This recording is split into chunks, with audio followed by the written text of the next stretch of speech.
bitches. So we got I'm amped up, the guys. So this is a fun night because we have Ariel's going to be behind the scenes on Twitter Spaces. So you guys can join in the comment section here, or if you want to talk about it, you go on Twitter Spaces. You guys can talk with each other about it, like we are here, just in your own way. And if you want to comment here or talk about it there, it's up to you guys. So the idea is, Ariel's going to jump backstage and talk about and listen to the live stream at the same time. So you guys can be driving the car and listen to it, if whatever you want to do, doing housework, whatever it is you normally do when you're on Twitter Spaces. It's convenient. But then if there's people have good comments, you guys can jump in here, and we'll bring in studio, and you can ask the question. We can kind of have a talk about whatever it might be, Liberia again. Can you guys see the comments as well on the right side of your screen? You two, Matt and Shai. The private chat. No, there's the actual comments too. Can you guys see those? No. Okay, let me look at the settings on that. I want to make sure you guys see the comments as well. Yes. Comments. There we go. Okay, you guys should be able to see the comments up top now. So you can click on comments, you can see what they're saying, or you can go on private chat and we can communicate. Perfect. All right, you good to go, Ariel? Yeah, I'm good to go. I just tweeted it out, and we got Alberto in here, and I'm sure he's always listening and staying. Okay, cool. All right, guys. I'm gonna throw you in the backstage, Ariel. You let us know what's going on in the private chat, okay? Got it. Cool, brother. Thank you, man. Appreciate you. All right, awesome. Okay, so tonight, guys, we got a couple of topics. We're gonna start out talking about the oversight board on the Facebook suspension of President Trump and how there's a little bit of fuckery going on back there. They're being called on it, and you don't hear CNN and Fox and anybody else talking about it. I'm surprised Fox isn't all over this in Newsmax, honestly. But we'll talk about it, thanks to Matt suggesting it. And then the other one we have is 25 people are dead in 8 days of protests in Colombia. We're going to talk about that. Then there's a UBI pilot in Tennessee and Nashville, 100 families. We're going to talk about that. And then the last one is the long-term effects of COVID might have some neurological long-term health problems. So that's going to be the order of our stuff, and we're going to jump right into it. Awesome, man. But first and foremost, go ahead and introduce yourself, guys. So I'll start with Shai. So yeah, my name is Cheyenne, but everyone just calls me Shai. Sometimes they call me Shay, but it is actually Shai. Boyce asked me to co-host with Matt, so that's my spiel. And what's up, y'all? My name is Matt, Mute the Media. You can find me on TikTok, Facebook, YouTube. Pretty much the name is clear as it sounds. The goal is to attack media. I think that's kind of the ground zero of the political battle, and I think we can do that with social media. My goal is to kind of help improve our media literacy as a collective group here. So, absolutely. Oh, and there's our little banner. There we go. Now we look official. We got a ticker. Okay, we got Kitty's in the house. What up, Kitty? And we got Arif Hassan says Liberia. Okay, it exists. And of course, Vaughn, he's always in the house, man. He's always here, man. The usual suspects. So yeah, let's talk about that first article. Let me bring that back up. Where'd it go? Oversight. There we go. So this is oversightboard.com. Okay, so I'm gonna do an intro, and I'm just gonna say, on boys tonight we have Shai and Matt from Mute the Media, and is it Shai for UBI on Twitter, right? Yeah, I was gonna say on TikTok. I was like, I know it's confusing. So if you just want to say one, just say the TikTok, because I'll probably change the Twitter to that later. Gotcha. So Shai for UBI on TikTok and Mute the Media, of course. And then I'll say, then I'll go to you, Matt, since this is the article. I'll say, what do you got on us for the low tonight, Matt? And you can talk about the article, and you can kind of lead it from that way. And we'll just comment as we go. All right. Okay. All righty. Bam. What up, Yang Gang? Welcome back to the Trickle Up. And tonight we got a couple special guests in the house. To your right, my right, I guess it also looks like. We have Shai for UBI on TikTok joining us, and we have Matt here with Mute the Media on TikTok as well. Thanks for joining me, guys. How you guys doing tonight? Doing great, man. How you doing? Well, you're in sunny California, and I believe, Shai, you're over in the West Coast too? Yeah, I'm in Washington State. That's right. So I'm in the big bad Eastern time zone. So we're in a different time zone here. It's cool though. But yeah. So what do you got on us on the fuck off voice? We'll try that again, right? So what do you got on the low for us tonight, Matt? All right, so obviously it's been big news. Facebook's ban on Donald Trump, right? The extension of it going 6 months. And of course, there's been kind of the usual partisan talking points between the left and the right and the typical outlets. But what's not being talked about was what was really contained in that drop by the Oversight Committee. And there were some recommendations I think we should probably get into at some point tonight that kind of touched on just things that we typically kind of complain about when it comes to the lack of transparency with big tech and their moderation, their AI, the algorithms, and things of that nature. So that's not being talked about by anyone. Yeah. So how are they challenging Facebook? Because I know it's not just about Trump. This is an overall theme they need to address. So how are they challenging everyone at Facebook to talk about all users, not just Trump? Like, what's the big difference? So that's actually one of the big things there was Facebook kind of, I guess, when they launched this in the beginning, part of their own questions were, is there a differentiation between, public figures, politicians, just everyday users? And from what I was kind of gathering from this, they were kind of suggesting that you don't really differentiate like that. You're almost better just treating everyone the same. That way there's no kind of issue with the standards. But then part of that is you have to be clear with what the standards are and make sure everyone understands that. And so I'll read some of the specific suggestions they give, right? Because the Oversight Committee goes through their findings, right? So they lay out what they think kind of happened in terms of Donald Trump's rhetoric, right? How that impacted the insurrection. And things of that nature, but then they go through their findings and they give what they think Facebook should do. Their suggestions actually for them to follow up on. And so I think there's some really good ones here. If you guys want to kind of respond, and we can jump into them real quick.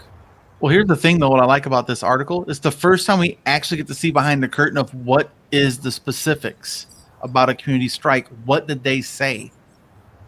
That's what finally it takes a major action like this for the government to get involved to say, you just can't be willy-nilly. This is the president of the United States. You got to come with some facts, man. And so this is the first time we're really seeing them point out these specific words and phrases or why we're on January 6th specifically, we shut his ass down because he's a danger to society, yada, yada, yada. So you go ahead, Shai. You want me to comment on the Facebook thing? Yeah, if you have an opinion on that or whatever. Oh yeah, no, I fully support any private business banning anyone for any reason. I think that's a slippery slope to take that away. But I especially respect a ban on a public figure that is potentially going to incite violence.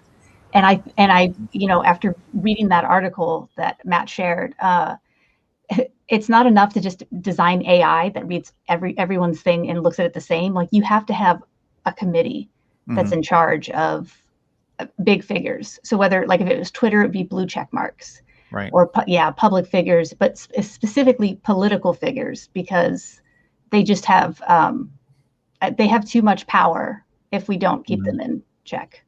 Well, let's look at the individual quotes too. If you want to go over those, Max, there are a couple they source two quotes from Trump. So let's start with well, then let me pull that bad boy up real quick for that one specifically. I can bring it up on screen. Perfect, even better, because they there's about 4 quotes specifically. They probably pull out 3 specifically, especially. Yes. So here's kind of where I stopped at. Here's the first one. So the board found that these 2 posts by Mr. Trump on January 6th severely violated Facebook's community standards and Instagram's community guidelines. And they quote him, quote, "Wow," or no, it says, "We love you. You are very special." Okay. And who's that in reference to? The people trying to kill Pence and whatnot. And in the first post, and great patriots in quotation marks, and then remember this day forever. In the second post, violated Facebook's rules prohibiting praise or support of people engaged in violence. So that's very specific. And then there's follow-up. And the thing is too, this is just what they're considering within the scope of Facebook, I imagine. I don't think that I don't think they're ignoring what else he's doing in other spheres. For example, when 2 days ago, he utilizes literal Nazi propaganda, right, written from Mein Kampf. He's really utilizing that towards the election. That has to be probably taken into account, I'd imagine, because if he's still repeating the same rhetoric on other platforms, he's probably going to be repeating that on your platform. Yep. Right? Yep. And it goes back to an important distinction here is people don't understand the First Amendment only relates to government infringement on your speech, right? But let's just say that, but it's not completely free. There's still there's still a standard in which government can come in if the speech rises above that standard, right? Where they can come in and infringe, they can censor, they can fine or jail. And that's if it incites imminent lawless action. Mm-hmm. Well, when Trump's rhetoric is inciting insurrection, that's literally the standard. So even if Facebook was a government entity, they'd be within their rights to censor the speech. So even the government could censor that speech, right? Mm-hmm. Yeah, so those are the two big ones there, and go through another one also right there, I think. Here's the next paragraph. They talk about the actual problems they see. They said here is, at the time of Mr. Trump's post, there was a clear, immediate risk of harm, and his words of support for those involved in the riots legitimized their violent actions. And then they talk about his influence, his millions of followers on both platforms. Mm-hmm. Yeah, and it says they want to impose an indefinite suspension. And it says it's not permissible for them to do that. So, and check it out. They don't say Trump specifically either. So this is where it relates to everybody. It is not permissible for Facebook to keep a user off the platform for an undefined period with no criteria for when or whether the account will be restored. So there has to be some kind of feedback, something you can do to get your account back, or they have to explain why you're not going to get it back or something. And it looks like that applies to anybody, right? So, and applying this penalty, Facebook did not follow a clear published procedure, right? Indefinite suspensions are not described in the company's content policies. So, so it's a slippery slope for them just from verbiage of their agreement when you check that box. Yeah. So this is what I'm saying. This wasn't just like Facebook, just justifying what they did. Because if you keep, we're going to keep going through this, guys, but at some point they give them suggestions as to what they think they need to do about things that Facebook's not doing well enough as it relates to all of us. Mm-hmm. So. Well, it says Facebook's normal penalties include removing the violating content, imposing a time-bound period of suspension, or permanently disabling the page and account. So their normal policies, it says permanently disabling the page or account. So that's kind of a catch-22 there. They say they can't do it, but then it says there they can. You know what I mean? That's their normal policies. They just went straight to, but it doesn't say indefinite. That's it does say permanently disabling the page and account though. Yeah, but those are two different things, right? Indefinite, you can't just put it off indefinitely, right? You have to give some kind of timetable, or just do it, right? Or actually delete them and give the justification. Yeah. So I'm trying to. Where'd it go? Oh, there's a decision. There we go. Yeah. The oversight board upheld Facebook's decision to suspend Mr. Trump's access to post content on Facebook and Instagram on January 7, 2021. However, as Facebook suspended Mr. Trump's accounts indefinitely, the company must reassess this penalty. Within 6 months of this decision, Facebook must re-examine the arbitrary penalty it imposed on January 7th and decide the appropriate penalty. So they're making them kind of reassess it now with a little bit of hindsight. And it says the penalty must be based on the gravity of the violation and the prospect of future harm. It must also be consistent with Facebook's rules for severe violations, which must in turn be clear, necessary, and proportionate. That's all we ask, really. Yeah, and 100%. So that, and that goes back to ambiguity. But go back to that screen share, because there's a few things okay. I want to keep going down, because that's all well and good, but I think this is the juicy part. So you tell me where you want to stop at. Which one? That's going to be to their. They're going to give some suggestions. It's an entire section. So a whole suggestion. That'll be bullet pointed. Yeah. So keep going. So some of these are more important than others. All right. So here we go. Explain. So boom. Explain its strikes and penalties process for restricting profiles, pages, groups, and accounts, and Facebook's community standards, Instagram community guidelines. That means they don't do that right now. Right. Next one, include the number of profile, page, and account restrictions in its transparency reporting with information broken down by region and country, which means they don't do that right now. Right. Provide users with accessible information on how many violations, strikes, and penalties have been assessed against them and the consequences that will follow with future violations, which means they don't do that right now.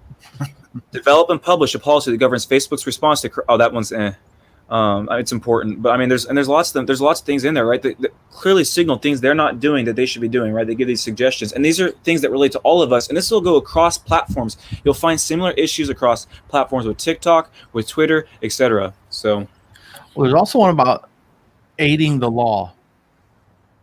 make clear in its corporate human rights policy how it collects, preserves, and, where appropriate, shares information to assist in investigation and potential prosecution of grave violations of international crime, human rights, and humanitarian law. I think that's a big one.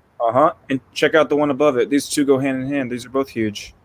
Okay. Undertake a comprehensive review of Facebook's potential contribution to the narrative electoral fraud and the exacerbating tensions that accumulated in the violence of the United States on January 6th. This should be an open reflection on the design and policy choices that Facebook has made that may allow its platform to be abused. Ooh.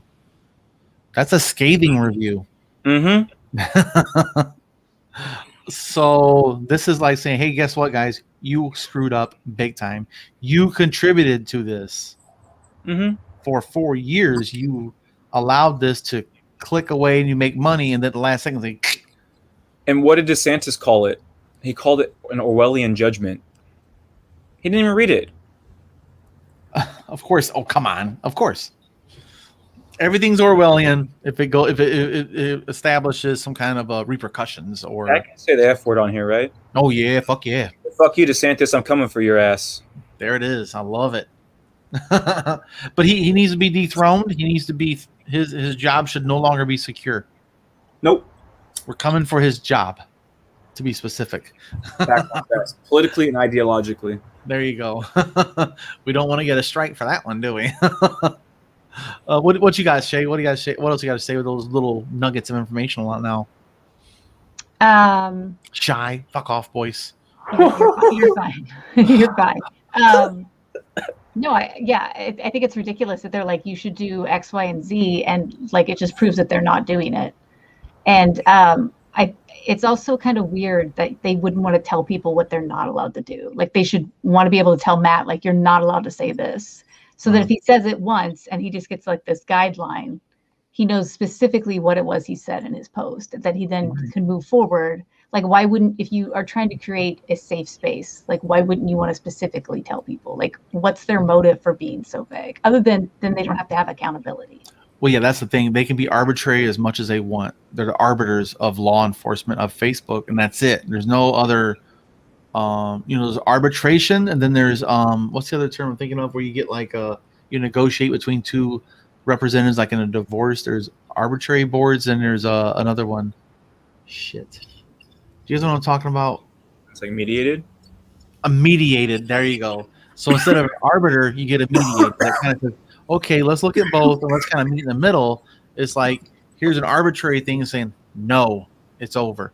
Walk away, meeting's over, slam the gavel and walk out, But yeah, so this I think this could be huge, and hopefully will inspire the Biden administration to form a legit council to make sure this is across the board, not just Facebook, which includes all the other social medias that you agree or don't agree with. It don't matter. That's what so how can our government hold them accountable without holding themselves accountable for consistencies? So hopefully that might help, I hope, which is not likely. I don't see it being too likely, but there's a big battle coming for sure. I mean, because either way, everyone's pissed off with big tech at this point in time. Big tech needs to be. It's how can Facebook and Twitter and YouTube and Google, or Google is YouTube, have any kind of leg to stand on a monopoly? Well, and what do they have a monopoly on? This is a really important thing to explore. It's not just that they're a monopoly. What have they monopolized? All access to information. Information climate. All right, exactly. And what's the First Amendment? What's the First Amendment about? Protecting the information climate, right? Which is why the First Amendment no longer really fully applies to the current information climate, because the information climate is no longer the public square in newspapers, right? Well, that's the thing. When they wrote this freedom of speech thing, they're like, okay, everyone has the right to go on public land, which is the public square, which is just downtown. Public property, stand on your quote unquote literal soapbox and get a microphone. Well, they didn't have a microphone, but probably a piece of paper to go, hear me out. But yeah, so like everyone has access to speak their mind without repercussions of the government to silence their speech or regulate it of any sort, as long as it doesn't incite violence. But now the public square doesn't exist in the same framework. It's all online. So we need to have an updated First Amendment to include internet, digital freedom of speech when it comes to like inciting violence. Like if I go on Twitter and tell someone, hey, will you murder the dude at this address? That's not protected speech. And I should be held liable for that speech. You already are, though, in that case. If someone in that case, that's an extreme case. That's an extreme case. But anything close to that, like I think the more important thing is because we should clarify, because to your point, it's super important, because actually, like, one of the like party platforms I'm trying to create for like my own little third party bullshit thing is that we need to reconceptualize the First Amendment in the digital era, right?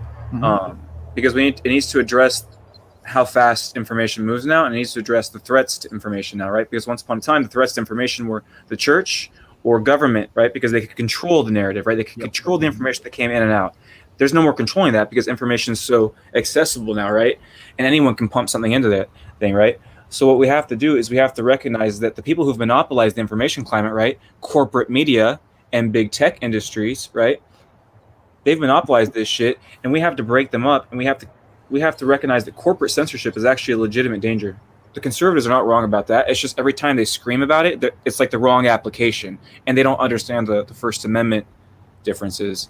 But we do have to take a look at this, look at that, because you know what Section 230 liability is? What's that? I'm sorry. Do you guys know what a Section 230 liability is? Over the internet stuff? Yeah. So you can't sue the big tech for, like, you can't sue Facebook if I use Facebook to commit a crime, pretty much. It's a liability shield, exactly. Yep. We can't be sued for other people's actions on their platforms. And so we have to look at that, because the only thing that the liability shield doesn't apply to federal crimes, sex trafficking, or copyright. Or obviously, like, you know, like clear, like inciting imminent lawless action, right? Like Donald Trump. Kind of like, yes. Exactly. But we have to extend that. We have to look at the fact that these guys are infringing upon people's speech in what might be the new public square, but it's a public square that they've monopolized.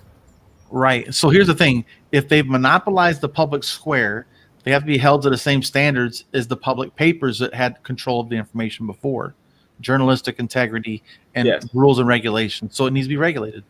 Yeah, exactly. Like everything's stalled. Like when they had TV and radio, we had like the FCC, and they were all over. Like, you can't do this, you can't do that. But then we made the internet, and we didn't, like, government didn't evolve.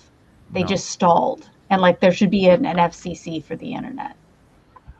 Well, and so like think about it. We shut down the Department of Technology in the 90s when the internet was just really getting its feet dug in and growing roots. So that's part of the problem, is there's nobody even paying attention to tech. They have no desire to regulate it because they're making so much money with it unregulated. No, and it's not big government or unreasonable to be like, you shouldn't be allowed to just blatantly lie in a political ad just because it airs on YouTube or Facebook, when you wouldn't, that same ad wouldn't be able to air on television. Yeah, that's they should be allowed to profit from misinformation. That's the big one. They're profiting off of misinformation. And then when it's not beneficial to them and their narrative, and their sponsors get nervous because their misinformation incites a fucking riot. Oh, well, we have morals all of a sudden because it affects our money. These motherfuckers have no backbone. They have nothing. They just have a filter that is meant to catch as many coins as possible. Capitalism. This is what capitalism does to any industry. It creates a bare bones, for-profit, singular focus. Yeah, it's a machine. Yeah. It's a code. Yeah, no, this is kind of like, I'm probably going to get some pushback here because it's going to make me sound greedy, but I'm just being honest. I'm like, in a better society, everything that we do online should be able to be monetized, because I'm creating that content when I tweet. I create that content when I write on Facebook, or I put that YouTube channel up. From day one, I should be able to monetize that. And there was a time when it was a lot easier to do that on the internet, like 10, 15 years ago. And we've slowly made it harder and harder for people to, like, creators to monetize their own personal creations. And that's messed up. I can't remember the number, but there's X amount of new YouTube channels coming out per day. It's in the tens of thousands of new channels per day. During the pandemic, it was exponential growth of new content creators. And you're just like, I couldn't imagine. Well, and before they revamped it with you have to have 1,000 subscribers and 4,000 watched hours, you could be monetized on day one. Yes. So. And that's when I jumped in, is when they had that new rule. That's when I jumped in, and I was like, oh, I gotta have 1,000 subscribers. I'm working for free until then. In other words, in perpetuity, because I didn't have a very good. Most people never get there. I don't know. I wish I could do a data dive on that one. What's the percentage of channels that ever get monetized? It's not more than half, right? So it's not.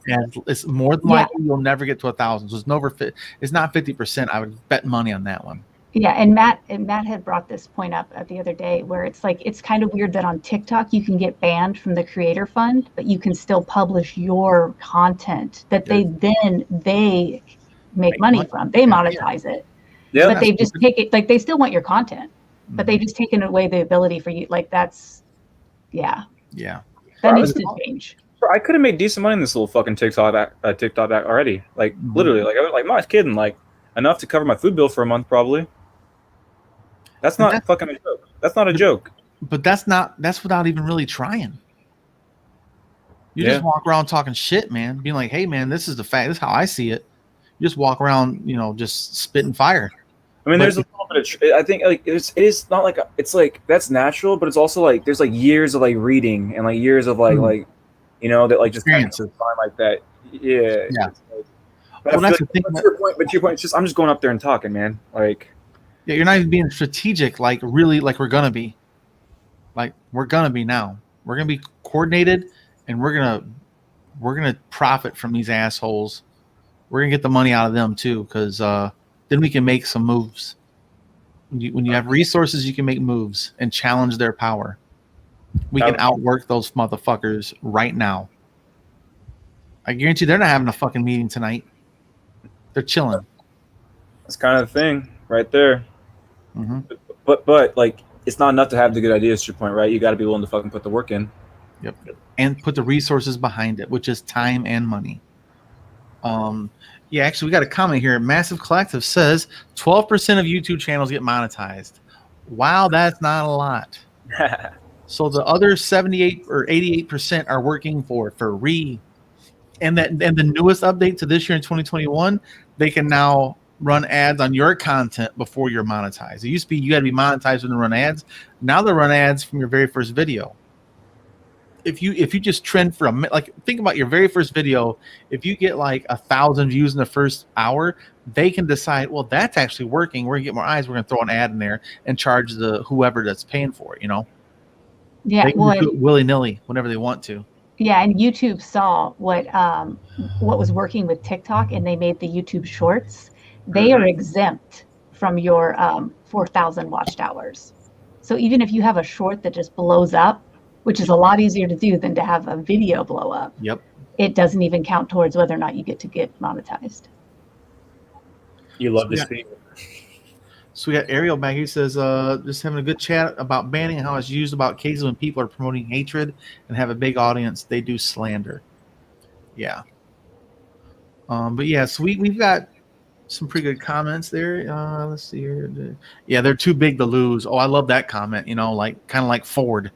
And the big banks, they're too big to lose, man. Fuck that shit. We have the monopoly clause. I can't remember what it's called. The monopoly thing. Antitrust. Antitrust, yeah. So we have antitrust laws built into not the Constitution, but into our laws. That was Teddy Roosevelt, man. Teddy Roosevelt helped with a lot of that shit originally, man. So it's like, and so this is the thing. We have so many of the things we need on the books. We just need motherfuckers willing to enforce this shit. Yep, step up, man, step up, because he knew that Rockefeller was too big. He bought out all the competition. He was richer than the U.S. at one point. Yes, he was worth more than the government. That's how rich that dude was. So what got Teddy fired up was Rockefeller went in, bought all the competition out, and if you wouldn't sell, he'd put a competitor across the street and drive down the prices so you couldn't compete. He could eat the loss for like a month or two. You can't survive a quarter of losses at a small business. He'd drive you out, and then he'd buy you for cheaper than cheap, or let you go bankrupt and buy it for damn near free, and then open it back up. And then once he's cornered that market in that area, drive back up the prices. So that's why we have antitrust. They can't take out the competition like Facebook buying Instagram, YouTube owning Google, or Google owning YouTube, so on and so forth, where they allow them to monopolize everything, and then they drive up the price, which would be not on us, but on the advertisers. But what people have to remember, and like TikTok is proof of this, is that we outnumber them. It's easy to manipulate the algorithm because the people outnumber them. It's one reason that when a uber conservative like MAGA account gets banned and they start a new one, 2 days in, they're back up to their follower account. Yeah. So if we strategize, there's no reason we can't get all of us to 1,000 with 4,000 watch hours. My goal is by July 4th to have all of us at least 1,000 On the talk? on the MCA, the Massive Collective Action Group. We should have every single one of us should be over 1,000, and we already have a couple people at 10. We gotta have more people at 10,000, and that's what's up. And we keep pressing.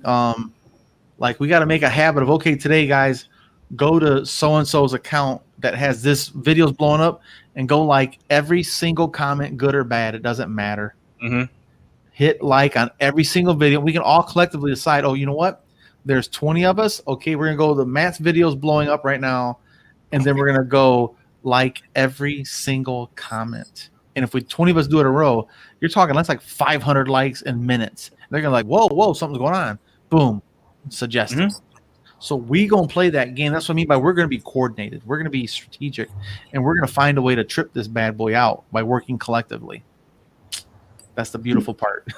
Yeah, one person making one comment isn't really like that big of a deal. Nope. But when a collective does it at a coordinated time, it makes a big deal.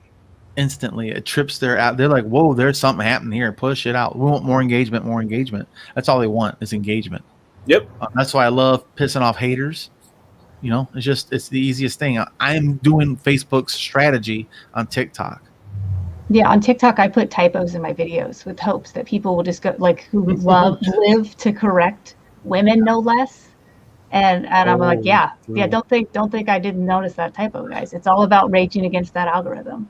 Yeah, that's actually funny. A typo. Videos had a strategic typo in it, when the most important word, and it blew up. I was like, and in my head, I was like, I wonder if that was it. It's a factor. It doesn't have to be everything, but it's definitely a factor. Anything that gets someone to pay attention and be annoyed or whatever, if you just trigger something out of someone, man, doesn't matter how you do it.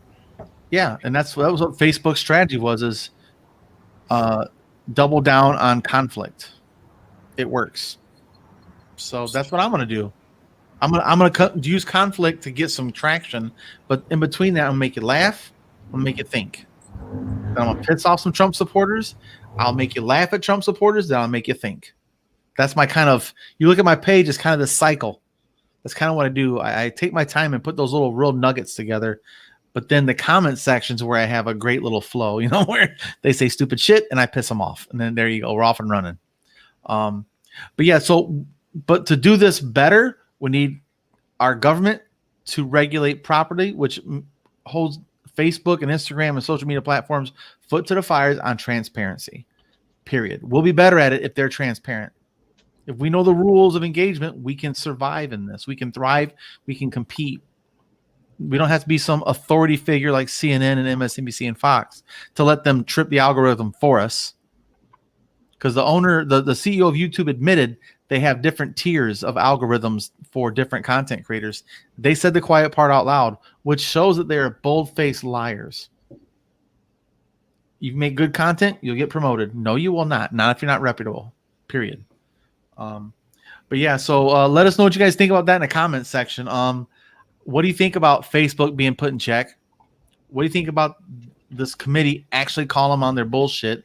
And what do you think about this being across the board? How will it benefit us? How will it benefit them as a society or as a business? Who do you think wins in this scenario, which we know it's not Facebook? But yeah, guys, thanks for joining us. We'll see you guys next time. And like always, yang fucking gang. Oh, man. Yeah. Okay, so that was fun. So that's that one there. Okay, so... Nope. Where'd it go? Oh, here's the hill.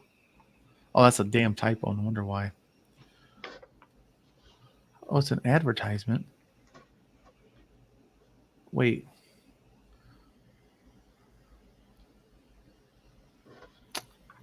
So wait a minute. The one on the hill doesn't make sense to me that I'm looking at.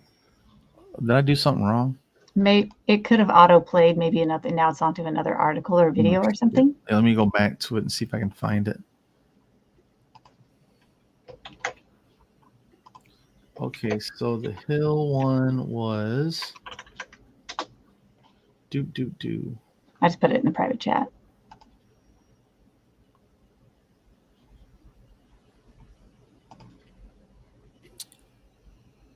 Okay, I'll do it that way. Oh yeah, that's right. The deaths. Yeah, so that page went away from me for some reason. Okay, that's what's up.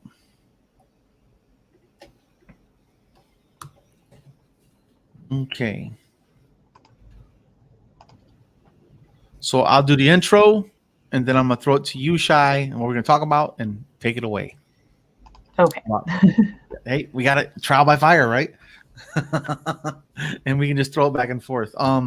All right, cool. So guys, that's how the sausage is made. There you go. Let me see here. Yeah, we've got some. I want to talk about some of these comments too.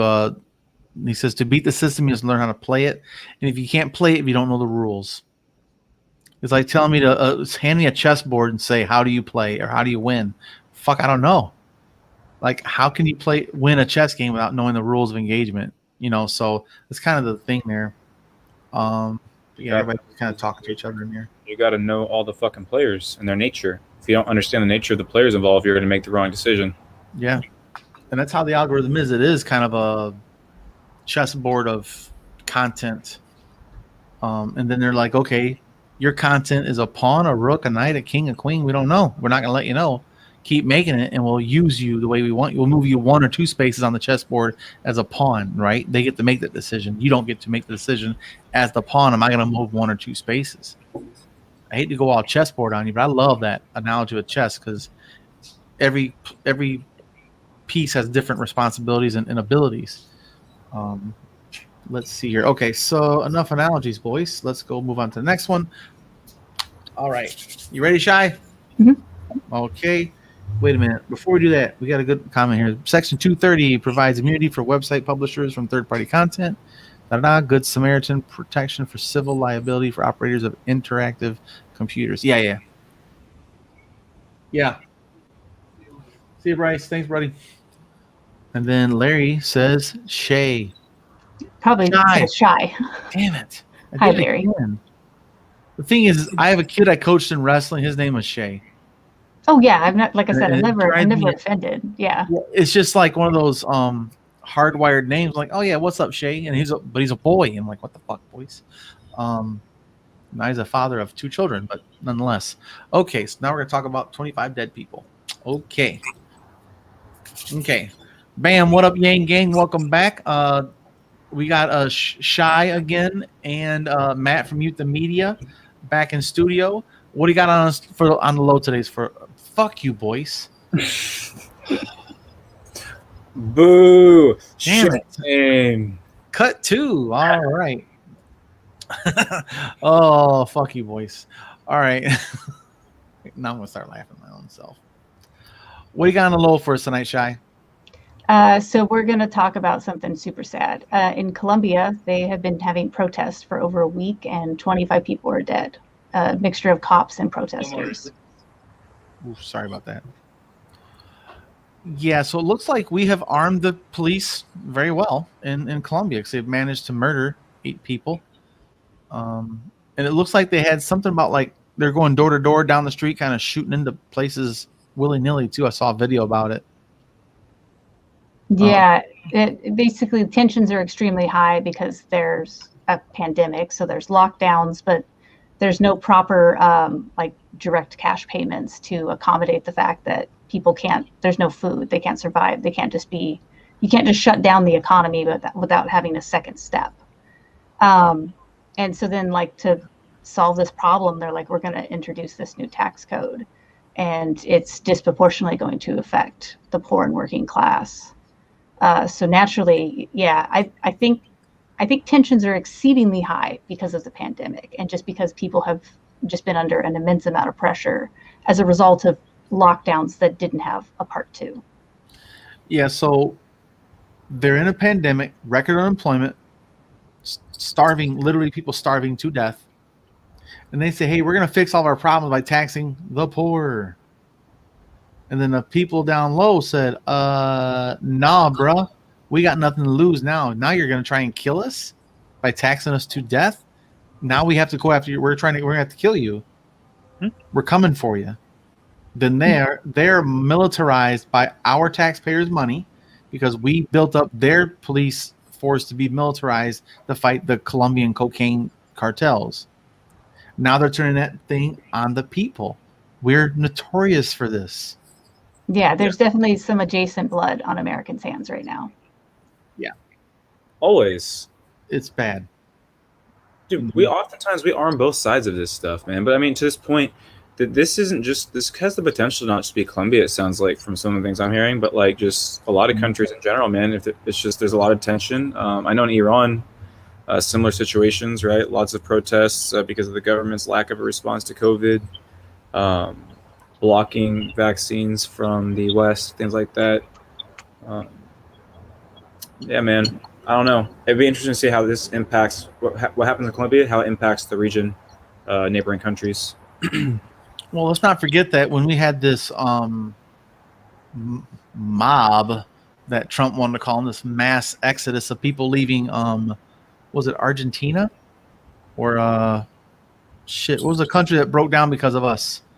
Venezuela, I'm sorry. So when Venezuela had 1,000% inflation in a weekend, their money was worth literally nothing.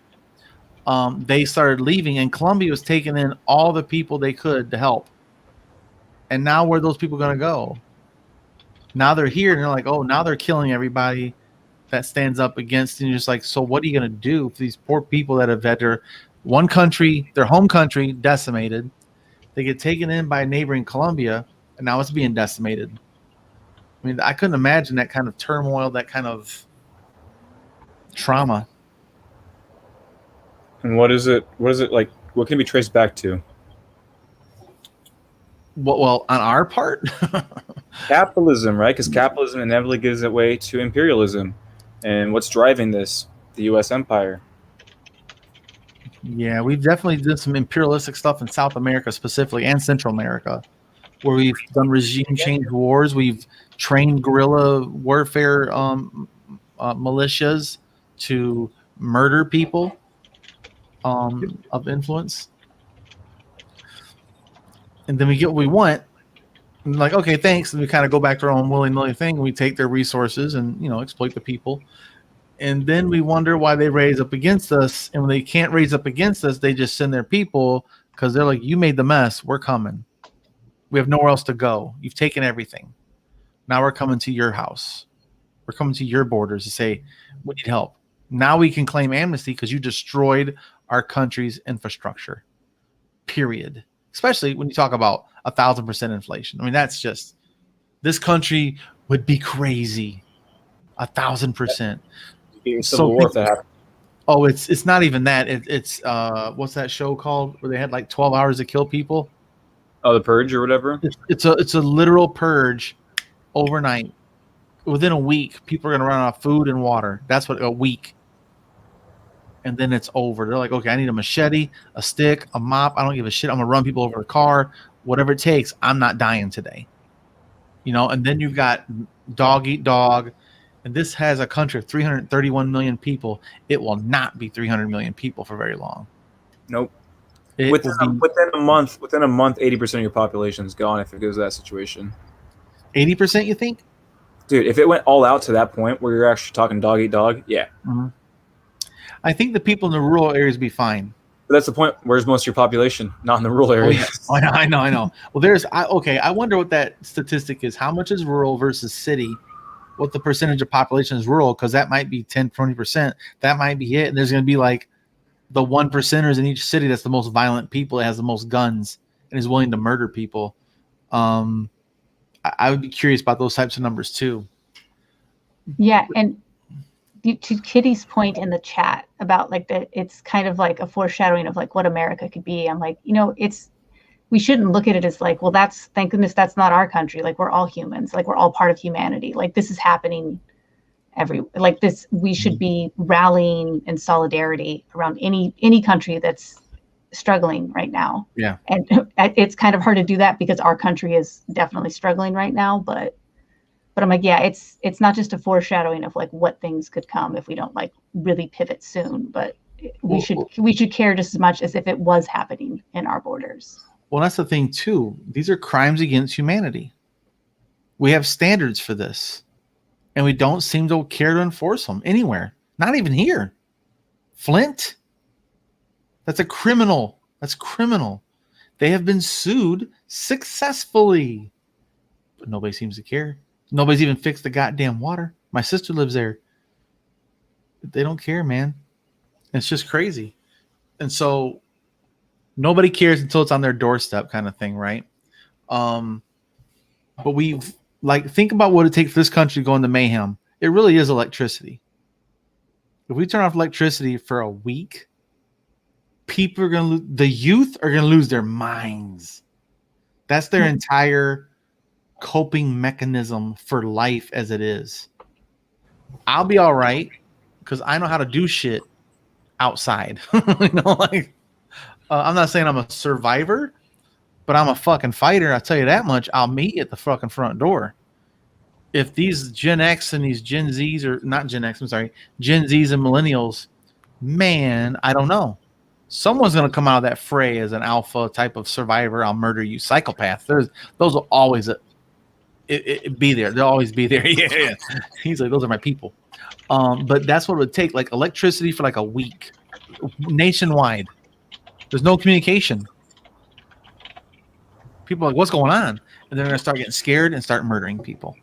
Dude, I ain't going to ever start it. But the second it gets started and all bets are off, I'm going human cockroach mode. I ain't dying. Okay? Is that simple? Survival. Yeah. Mm-hmm. Like I'm just not. Dude, like one of my buddies, he's a ex-military. You could drop him in probably most places on Earth, barring a few crazy extremes, and he could probably survive. And so I've already talked. I'm like, yo, I keep you close in the apocalyptic event. He goes, yeah, I got you. I'm like, beautiful. Yeah. He goes, you just better keep up. I'm like, that's fine. I'll keep up. I just need you to be willing to let me keep up. That's all. Yeah. Show me how to survive, man. I'll be quiet. I wouldn't make it. I'd say I could probably make it for a month or two. I don't think I can make it for a year. What would kind of be like the impediments for you? Hunting. Like, I don't know how to gut a deer. I can shoot it, and all I can do is, and I don't want to be like a wasteful person. Like, okay, first of all, I don't have a gun, so I'm not going to shoot a deer, So, haha, joke's on me.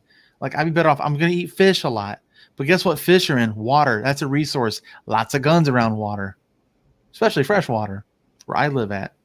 So the odds of me surviving around here in Michigan is very minuscule unless I have a really good friend that's a psychopath. So I got to make some good friends just in case, like you're saying, Matt. I know a couple of really nutty people that have like a literal fallout shelter and a couple 1,000 rounds and dozens of guns, and they have like a 2-year supply of water bottles in their thing, and in an artesian well on their property hid by thicket bushes, and like literally they plant thickets around this well, so they need it, they can get to it. I've got a little go bag. Don't think I'll ever need it, but just in case, you never know. I have nothing. I got a little go bag, just a little go bag that, just in case, very easy to grab. Mm-hmm. Like I said, I don't plan on ever having to use it, but just in case.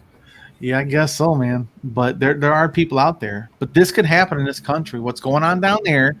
It did happen in this country last year. It's called BLM protests. Our cops were shooting citizens with rubber bullets. That's the only difference. We had cameras on them.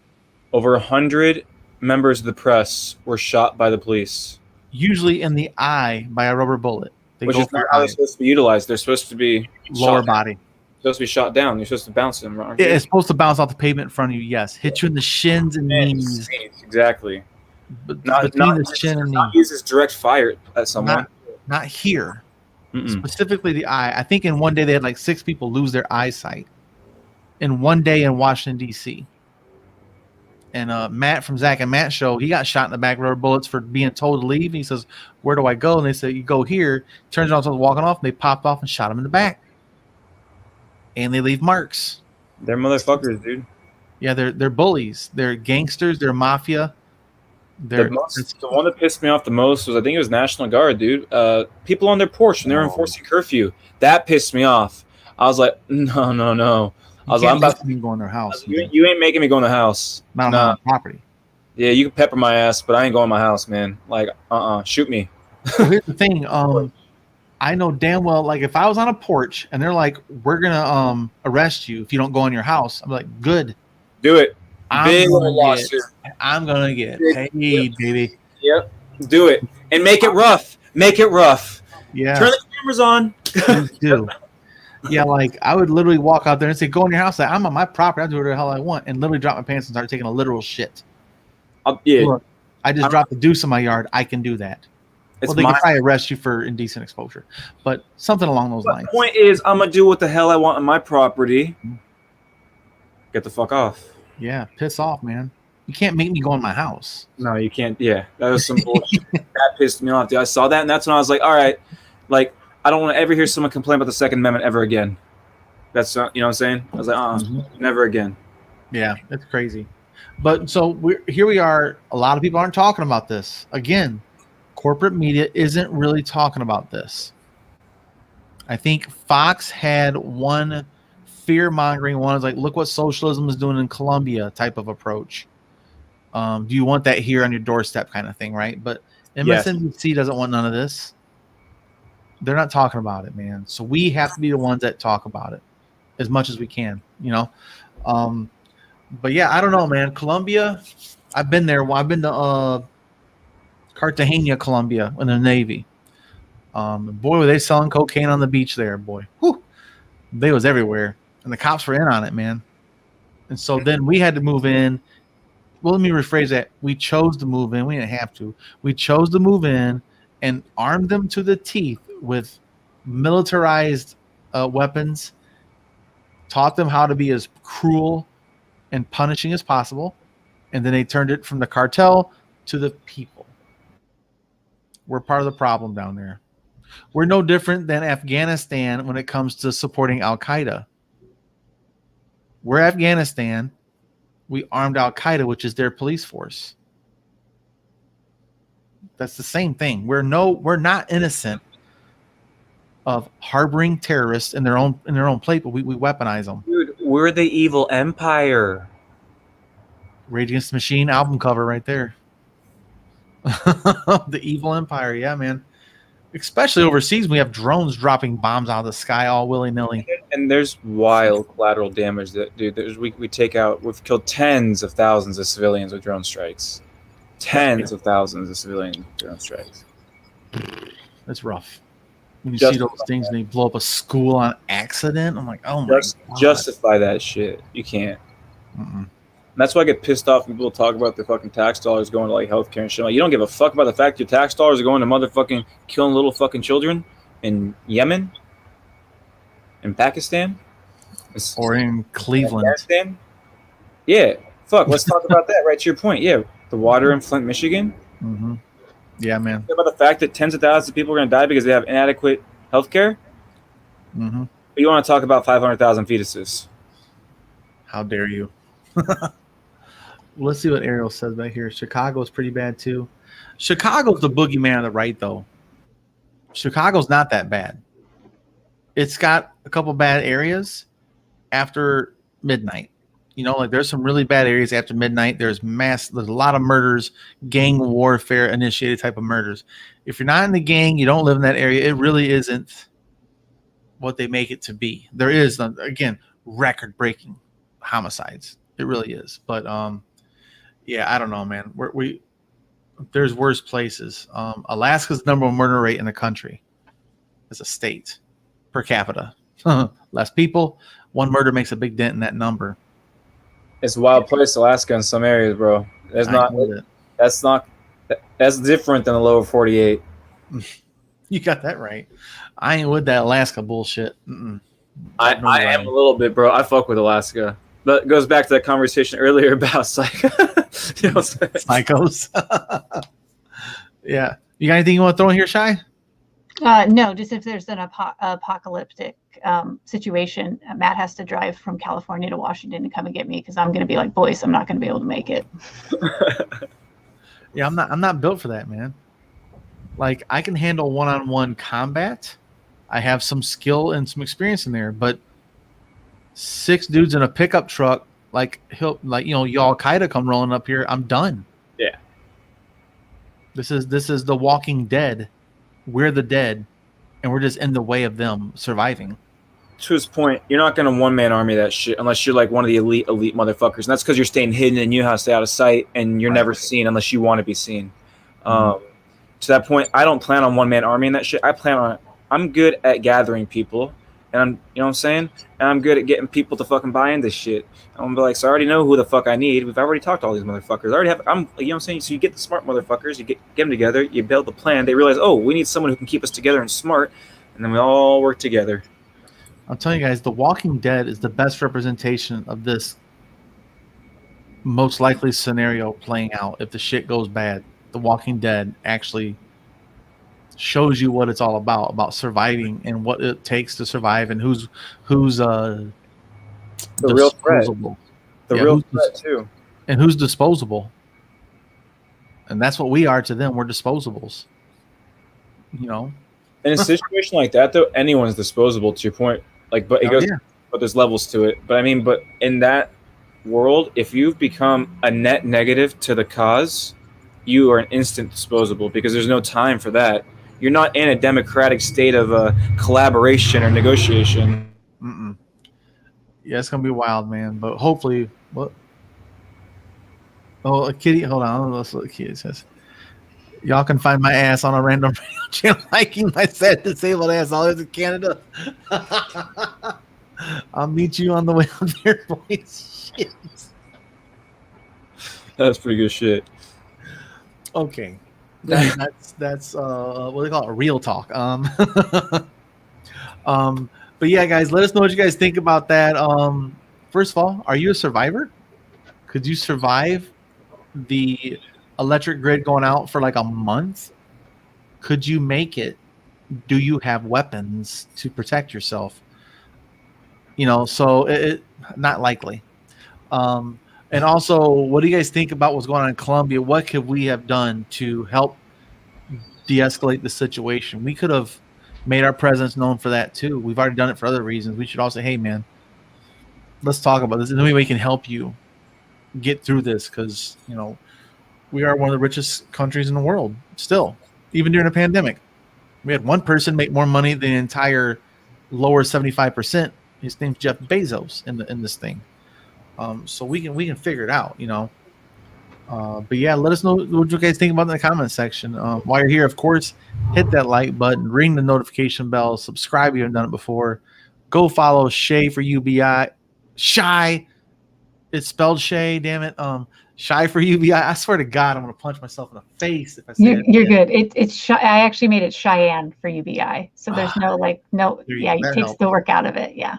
So go check out Cheyenne for UBI on TikTok and Matt with Mute the Media on TikTok as well, and the same thing on Twitter. Everybody's stuff's in the description box as well if you want to follow up. And we have Ariel over in the spaces, and he's we're trying to figure out this new content and a flow. So his links are also in the description box. So thanks for joining us. We'll see you guys next time, and like always, gang. Cool. All right. So Ariel hasn't really checked in on. Let me check in with him real quick for this next one. So the next article is the UBI one. You guys want to do the UBI one or the other one? What is that other one? That's bi-directional committee. The health. Yeah. Where some people who had COVID are now 30% more likely to have a neurological disorder. Yeah. You guys want to cover that one or the UBI thing in Tennessee next? What do you guys think? Willy-nilly? Okay, let's just do the healthcare one next. I think that's an interesting article. So nothing from Ariel yet. I'm gonna check in there and see on Spaces real quick what's going on. Ariel. There he is. I'm gonna shift inside, I think. Okay. Let me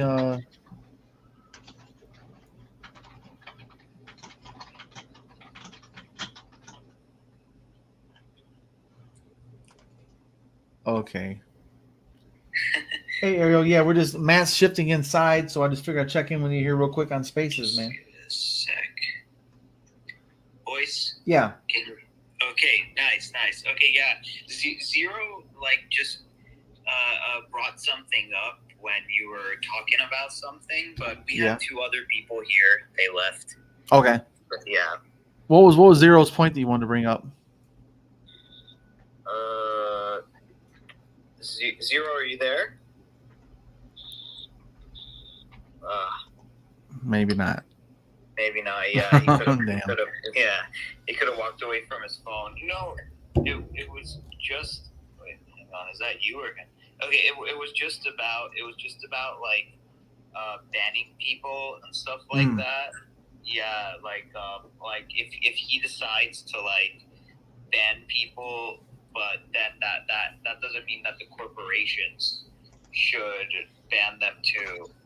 That's the only thing that he said. And then I said, well, what if in terms of like hate speech and all this stuff? And he said, yeah, that it's okay if it's like that. That thing I basically put on as a comment. Yeah. Okay, I just want to check in with you real quick while Matt was getting situated, and then we'll jump back into it here. I just want to check in with you real quick, man. All right. All right. Yeah. Good. Thanks again, Ariel. This is the first time, but there was another guy. Remember, nice guy. Yeah. He was in it too, along with Albert. But yeah. So this is it so far. Okay. Yeah. Thanks, Ariel. All right. All right. Later. See you. Okay. Cool. Okay. So Carnage says COVID is no joke. I had my vaccine scheduled and got COVID the week before my appointment. It's been months and I still can't smell and taste right. Still getting headaches and feel exhausted. Yeah, there's some really long-term things we just don't know about. It's gonna get crazy. I think this might be one of those 9/11 type of outcomes we didn't see coming with all the lung scarring from the first responders. There's this whole class of people who are gonna die of cancer from that thing within 20 years, which they have. And then Congress has to constantly reconfirm their budget to take care of them. Really? But we'll pass tax cuts for 5 years up front. You know what I mean? Like, which who was it who called them out on it so blisteringly too? Was it a John Colbert? Stewart? John Stewart. Was it John Stewart? John Stewart and the one guy from Forrest Gump, Lieutenant Dan. What's his name? You guys want to talk about Lieutenant Dan from Forrest Gump? Yeah. He's a huge advocate for the military. And then John Stewart was a huge advocate for the first responders. He's a New Yorker. Yes, he brought a guy before Congress, and that guy was dying, actively dying. And he's like, how dare you make these people beg for anything? Shame on you. You guys should be ashamed. You should be known in history as shameful people. And by the time they got the thing funding, that guy died before the funding even got approved. Yeah. It's fucking gross, man. All right. God bless America. There you go, Gary Sinise. Thank you, Kitty. That's him, Lieutenant Dan. I love some Forrest Gump impressions. I brought ice cream. Dan, ice cream. Look at me doing this shitter. He's like clunk. You don't believe who I ran into. I love Forrest Gump, guys. I could do a 10-minute like dialogue of the entire scene. I haven't memorized all the shrimp combinations of Bubba yet, but I came pretty close for a while there. I watched it quite a bit in the military. You can make shrimp kebab, shrimp sandwich, shrimp trimbo. Sorry. Oh, man. But yeah, so we're going to talk about this COVID thing. Shai, I'm going to let you take the lead on this one because I didn't really get a chance to read that one. I'm a healthcare professional. I might have an opinion, but we'll go from there. All right. Vaughn says, do it. Hello, Shai. Would you like to talk about the COVID? You know, Forrest Gump and COVID. You never know what you're gonna get. Anyway, sorry. All right. You're good. You're good. You might or might not get COVID. Fuck. Stop it. Okay. Back to the show. Oh. Anyway. All right. Bam. What up, Yang Gang? Welcome back to the Trickle Up. And tonight again, of course, we have Cheyenne for UBI from TikTok and Matt with Mute the Media on TikTok. What do you got on the low for us tonight there, Shy? So they recently did a study that involved 62,000 plus patients of people who had COVID and examined what happened in their lives, like, 1 month after, 3 months after, et cetera, et cetera. And they discovered a pattern that potentially if you had, I believe what they call long COVID, you're at a higher risk of developing a neurological disorder, which I think coincides with just how we've all been living for the last year. So I think it's kind of hard to really analyze such a thing. Because I'm like, well, yeah, of course, anxiety is going up for people who had long COVID. Like, I think anxiety is going up for everybody, among other things. But some of it's more serious, like strokes and brain hemorrhages. So. Well, like my oldest stepson, Caleb, he actually got COVID in college in his dorm. Then they made a dorm for COVID students. It's like a leper colony. And he had to survive that. But he said he still can. That was it back in January? So it's like 3 or 4 months ago. And if the food isn't close to him, he cannot smell it. He cannot smell food from any kind of a distance still. And he literally, so it attacks your lungs, right? It's a big time lung thing. And he's out there right now. Actually, today he qualified for the finals for the 400 in the 400 for his conference championship today. But he's still not 100%. Still got a PR. But he could have better odds of beating that. But he said his lungs still feel like somebody just dropped acid near his lid on fire sometimes. He's running at 400. Because a 400-meter dash is a gut check. 800 is the worst, but 400 is not cool, man. He ran like a 50.1. Like that's pretty good. Yeah. He's quick. He won a state championship in a 4x4 and 4x2 in high school. Like that boy could boogie. But yeah, so here he is in college in the prime of his life physically. Not mentally yet, but physically tip top, alpha runner. And then COVID hits you, and then you're gonna compete. It's just kind of crazy that he's going through that, and I don't know what his long-term health is going to be, because he's at that age where he's still developing physically. Yeah, and in his brain. They say this when they're trying to encourage longtime smokers to quit, and that even if you smoked for 20 years, if you stop smoking for 20 years, the amount of repair the human body does on the lungs is remarkable. So like, I have hope that, even people who got a bad case of COVID can, over time, the human body can turn it around for the moon. Because if we can come back from like chain smokers being on the, the brink of getting like. Well, I'll break it down from the medical point of view. Chain smoking puts a film, pockets that doesn't allow for absorption of oxygen in the alveoli. COVID has been shown to form scarring. You can't come back from scarring. And that's the danger if I'm seeing a scarring of the alveoli and the sacs in the lung. There's some reason to be very suspicious that they've already shown some cases of scarring in the brain, which causes increased risk of stroke, and thickening of the artery walls, increasing your risk of cardiac arrest and blood clots. Because of everything, if it's hardening the arteries, they become less flexible. They catch the platelets, they form clots. So it's possible our body could regenerate that, but hardening of artery walls usually doesn't get thinner over time later in life. It just gets worse. So I have a funny feeling that maybe 30 years from now, heart attacks and strokes are going to be a real normalized experience for people that are alive, that had COVID. Doesn't matter how old you are. And that's what and the thing is, people that had COVID and didn't have symptoms can still have some scarring. There's some evidence of that, not scientific, like community, but it's shown some evidence of that. Now, we don't know if that scarring was there before they had COVID. We don't know that. It's possible they could have scarring from other injuries, from smoking crack for goddamn 2 months or something. You just never know. Meth, whatever. But we need the long-term studies, but it hasn't been long enough. We barely had short-term studies. Yeah. What, 18 months? Ugh. And the scarring, is that just basically it makes it so you're going to have less reduced lung capacity? Is that like yeah. So the scarring makes things stick and your lungs can't open all the way up. Depends on where the scarring is. If it gets too high, then you have really diminished oxygen exchange. But the lungs are one of those funny organs that do have a lot of regenerative qualities, like a liver does. You can cut off your liver and it actually regenerates. That's crazy. I mean, we can figure that shit out.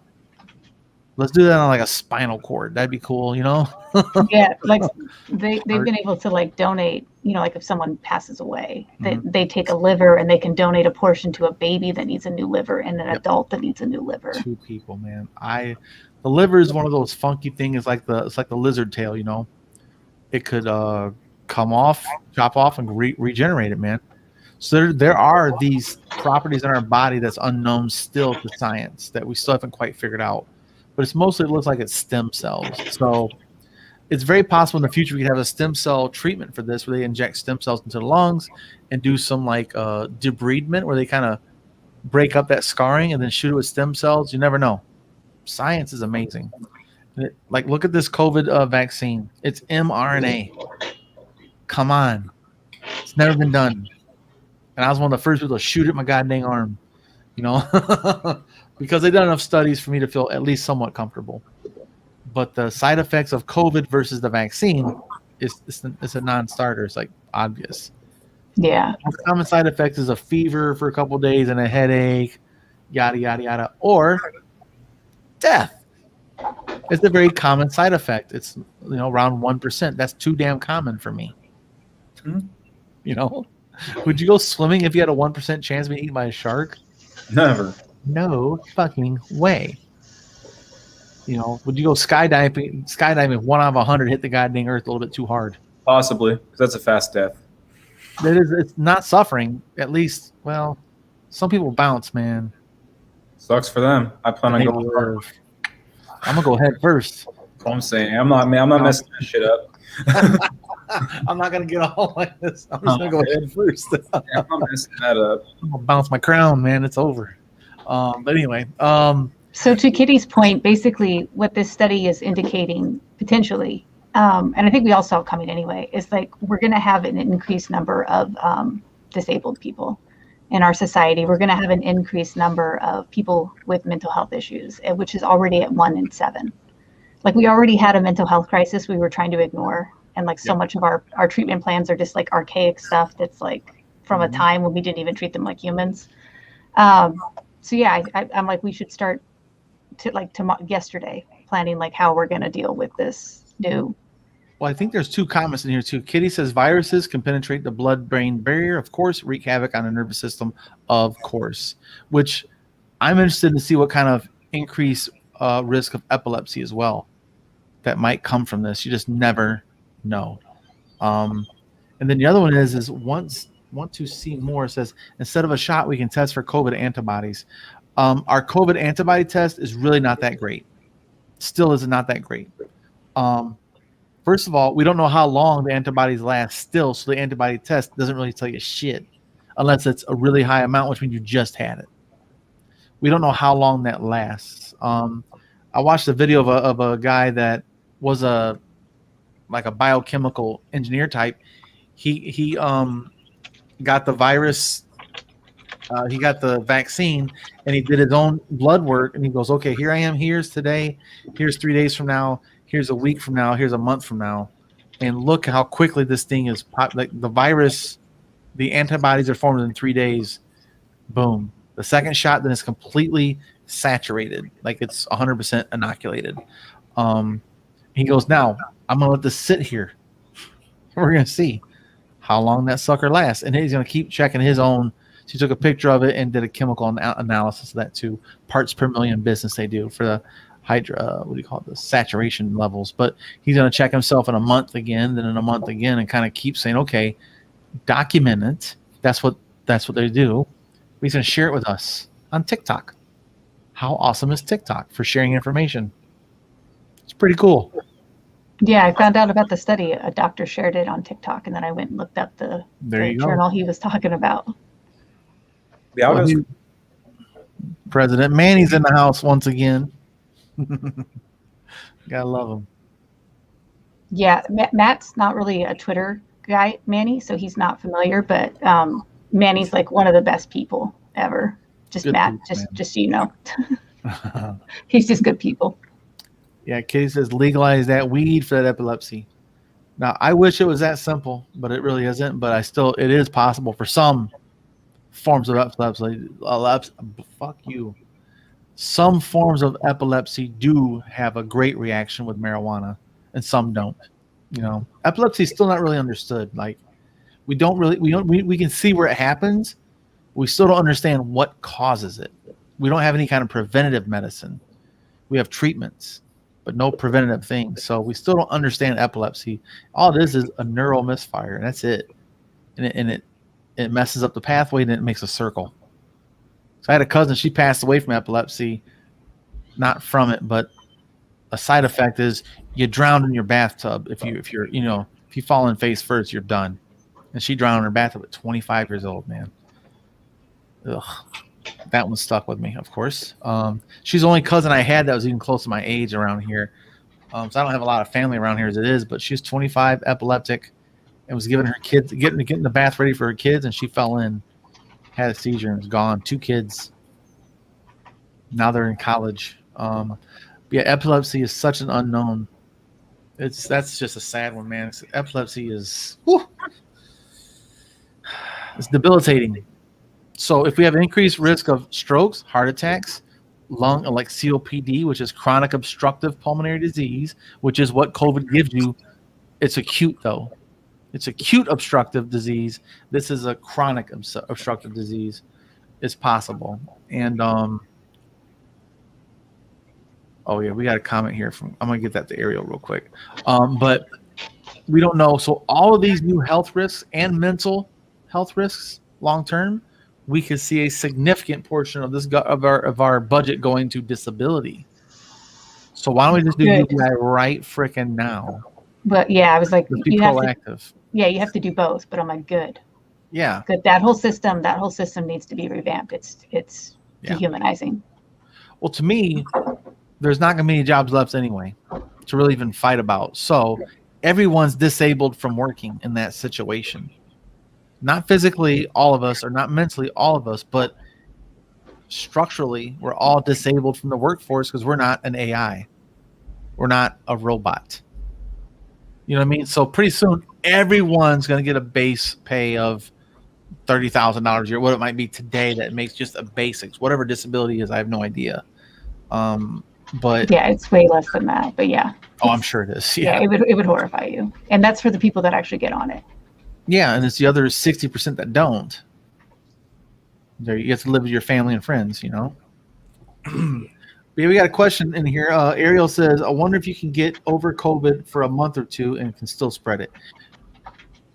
Likely, but we don't have enough evidence yet to say yes or no.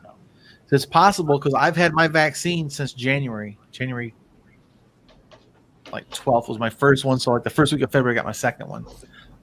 So since February, I've had it in my system, and that's what, 4 months ago, 3 months ago, I mean. So it's still possible for me to get COVID. I'm not immune. I'm not immune to COVID.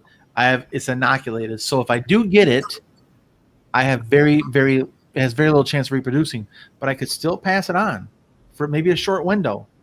That's why I still wear a mask every day. Because it's still possible for me to have it on my surface, in my lungs. My body's going to kill it, but it's possible to cough it out, aspirate it, or exhale it. Touch my hands, touch my face, touch a surface. You touch your surface, you touch your face. It's possible. We just don't have enough data yet to really confirm that. Because we don't know if you could be an active host, but not, you're not able to like be test positive. You still have it in you, just not enough to test positive for. And that's the other thing. We're still testing. We don't understand the test either. There's some false positives, some false negatives. Yeah. Yeah, and viral load counts. Yeah, definitely, Ariel. Sorry, guys. He's in a private chat there in Spaces. But yeah, so this is not great news, unfortunately. Not a lot of great news tonight, but it is the reality. It's good news if it's real. Well, and news that like we need to start doing preventative, we need to start taking action on is important to talk about. So yes, and again, if we had, here's my wish: if Boyce was president, as a healthcare worker, I think we should have annuals. Should include a full body scan, CT scan, and there's a job for someone right there. Look at my shit and compare it to last year. There's AI for that. Drop the films over each other and compare and contrast. There's a hot spot right here. Uncontrast. What's that? Zoom in and give me a diagnosis. Soft tissue. That's the big one. Check your spine. Check all your musculature, your body fat. Do a full body workup as if you cared about this person, which is not how we do things. But preventatively look for things that are different from last year's. To me, that's a truly human care system. Every year, they squish your boob really hard, to make sure there's no cancer in breast tissue and whatever the other ones are. And the dude, you get the old, because it's necessary. But we should have an annual that includes a full body workup, not just your breast, cervix, uterus, colon, testes, and prostate. Those are the most common ones, kill men and women. Full body workup. Universal health care. Everyone's covered. There's no co-pays. Just go get it done. It's your job. And I'm not saying penalize people for not doing it, but don't be surprised you have cancer, surprisingly, if you don't do it. Like, it's preventable. But that's just me. Anybody else anything? Yeah. Okay, I'll wrap this sucker up then. Let me just check with Ariel. Nothing there, viral loads. But yeah, let us know what you guys think about that in the comment section. Have you had COVID?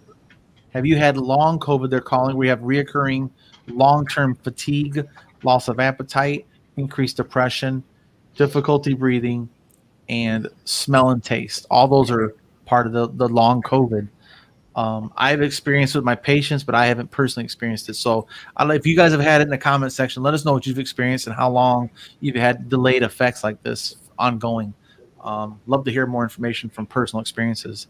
But while you guys are here, go ahead and hit that like button, share, subscribe, the whole usual thing, and go check out Cheyenne for UBI. I said it right this time, first time. Good job, boys. On TikTok, and of course, Matt with Mute the Media. And in the Twitter Spaces, we have Ariel on Twitter. All of our stuff's in the description box. Let me stop right there. Let's just go ahead and get through it. But yeah, thanks for joining us. We see you guys next time. And like always, gang, gang. Okay, so Ariel in the comments said that nice guy Rowan, who was in our comment section, has had COVID. He's 19. So yeah, I saw him in the comments here somewhere back there a while. So he's on Spaces now. But yeah, so I'm worried.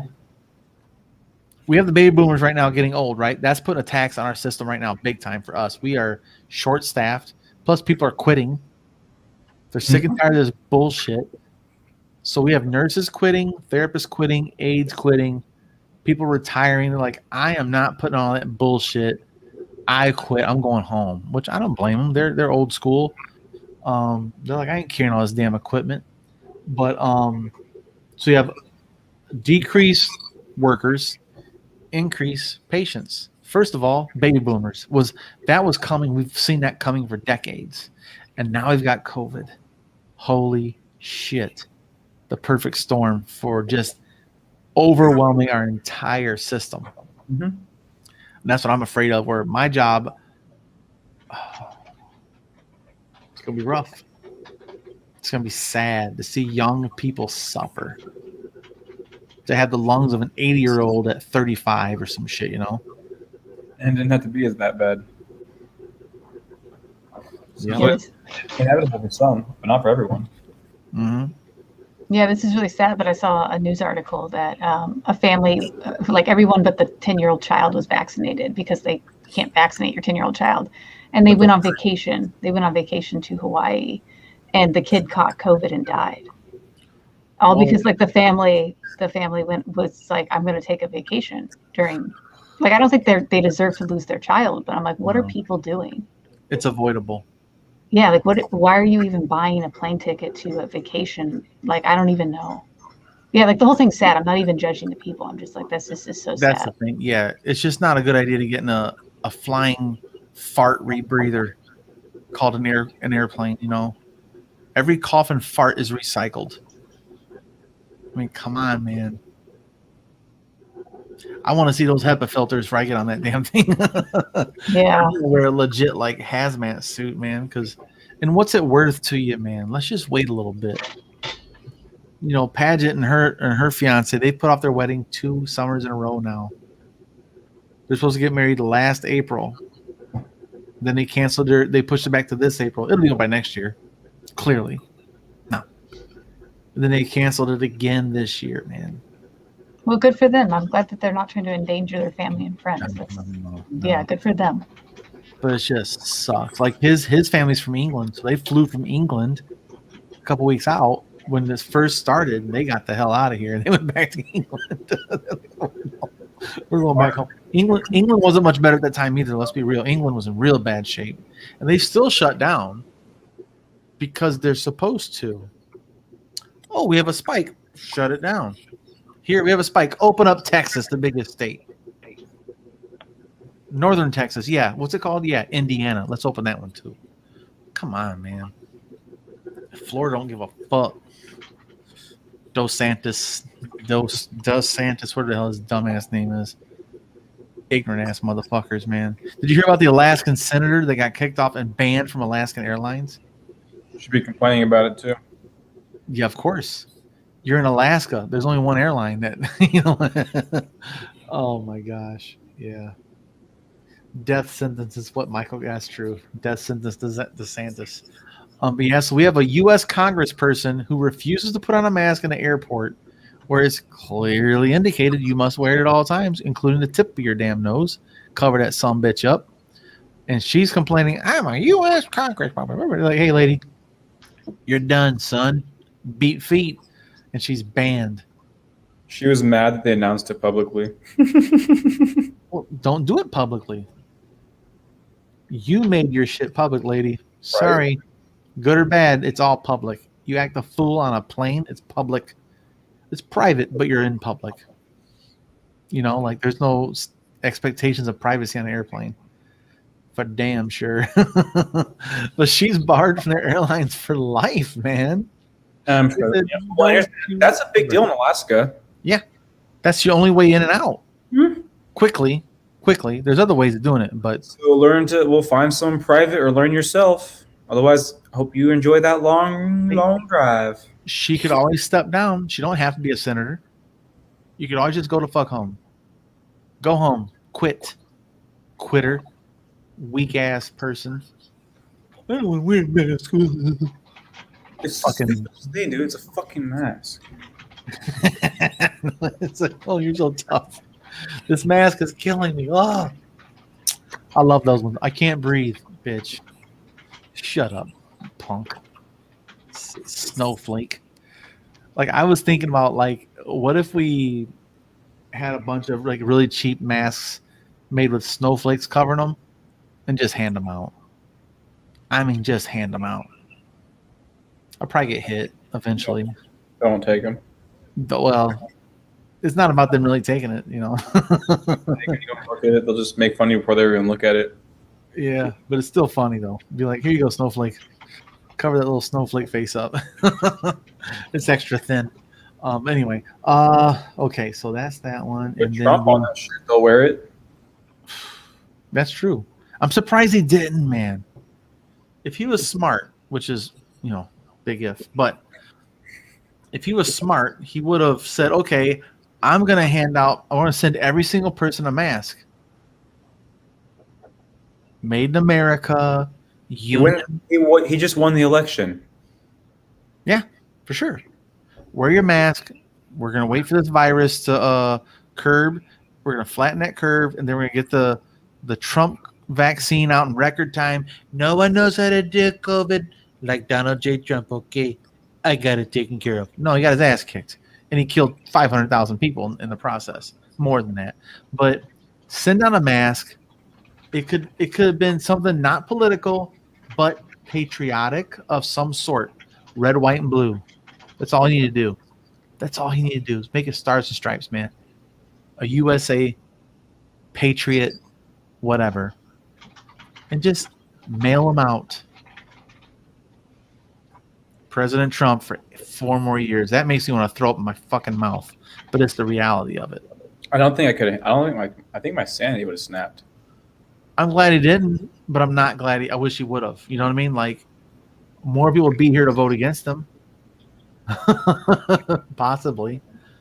I'm curious if they'll ever do a study like, okay, out of the 460,000 people have died so far, how many voted Democrat, how many voted Republican in the previous cycle? So at one point it was a pretty it was like a 60-40 split COVID deaths towards the right. That's what I mean. I wonder what it's going to be long term. Like, okay, of the people that are dead, I wonder what their political leanings were that would indicate they didn't. Well, that's not fair too, because you can wear, like, I have a coworker, her husband died. He wore a mask every day to work, but these assholes didn't at work, and he died and they didn't. You know, it's unfair, man. Yeah, that's why I hate when people compare COVID to Darwinism. I'm like, it's not Darwinism. Like, it's like the people were losing. And even if the person, I don't care if you're like an insurrectionist, like, no one deserves to die from COVID. No, it's not natural selection. It's ignorance. No one deserves to die from COVID. Matt's chewing on that one for a minute. No, I had a similar conversation after Texas with Michael, and I was like, I don't care if you were at the insurrection, you don't deserve to freeze to death.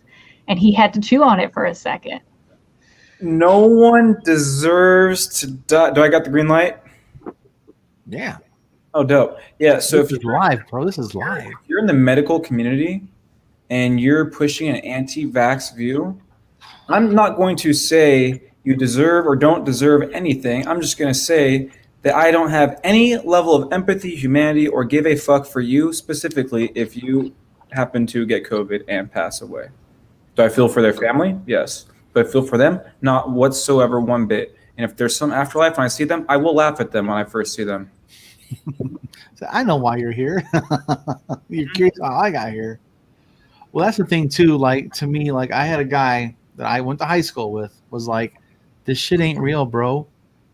This shit ain't real. This shit ain't real. I was like, oh yeah, how about this? I have a patient.